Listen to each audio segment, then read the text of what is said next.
Okay, we're gonna go over the mounted triangle. This is actually the first blue belt I ever submitted the night I got promoted to blue belt. Was with this move, right? I had been working on this.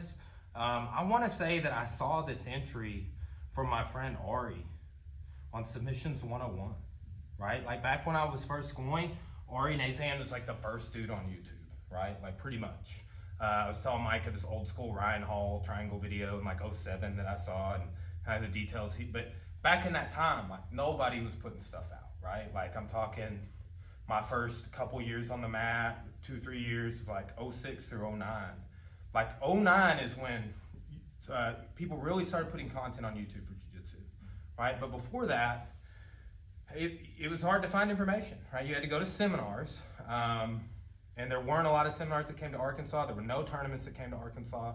So it just, we had like 4 black belts at that time in the whole state. It's over 100 now, right? So things have changed. But with this detail, I remember submitting this blue belt and I'm like, I can't believe you fell for this, bro. Like, haven't you seen Submissions 101? Like, but it was a cool moment. Here, head facing that way. And I'm giving him a choice, right? He's in mount, I'm controlling, and I do this, right? Anymore when I do this, if I'm rolling with some people, I'll be like, they'll go to put their hand under to escape, and I'm like, don't do that, right? Because like it used to really satisfy me to get people with this, but you bait them. You put a leg up, and if they go one hand under that leg, like here's the hack, is go both hands, put your hands together like in a gable grip, and go both under, and then you pull those back in and start framing. That's how you deal with it, okay? But if he puts one hand under, here, we're already done, right? Now, I would tap people, I would either roll back to my back, because I didn't have good triangle from mount finishing details. Then there's a whole big period where I would swing my hips off to the side and I would not triangle my legs and I would get them to tap. Now I still swing the hips off to the side, but I lean forward so I can lock this.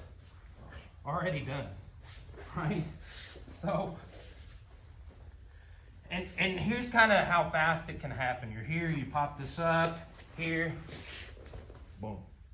Push yourself back. There's a motion in a triangle finish. And really, we do this all the time.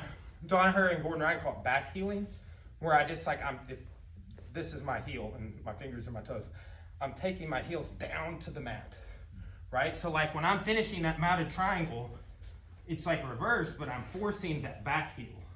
That's why it sucks so bad.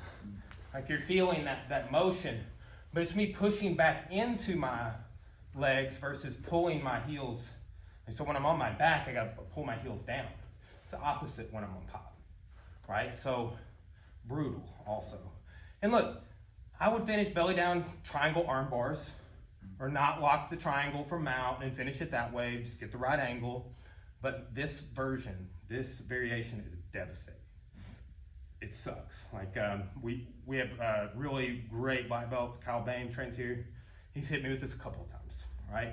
Not this exact entry, but like a mounted triangle. And it's kind of a move that's, for the last 2 or 3 years, it's been popular, right? But again, when I was first starting out, it was, the details were not quite as good as we have access to today, right? So, go BJJ fanatics and globalization, I guess. All right.